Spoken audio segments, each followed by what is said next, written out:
Дојавата е добиена во 09 и 10 минути. Интервенирано е со 12 противпожарни возила, со 26 пожарникари. Спречено е ширење на пожарот и по хоризонтала и по вертикала. Материјалната штета ќе се утврдува дополнително, додека оно што е најбитно за нас, нема повредени и нема жртви во време на интервенцијата. Тоа е оно што можам првично да кажам. Имаше ли опасност да се прошири пожарот?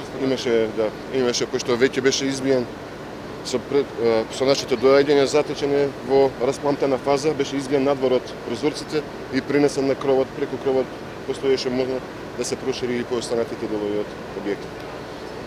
Знаат ли причините за пожарот? Не, за сега се уште не. Се работи официјално велата дека се е заборавено уклучено решово што предизвикало пожарот. Не би знаеле, се работи прво на расчистување, гледате дека се уште трае интервенцијата, ќе се утврди дополнително тоа. Имаше ли никој во тие простори?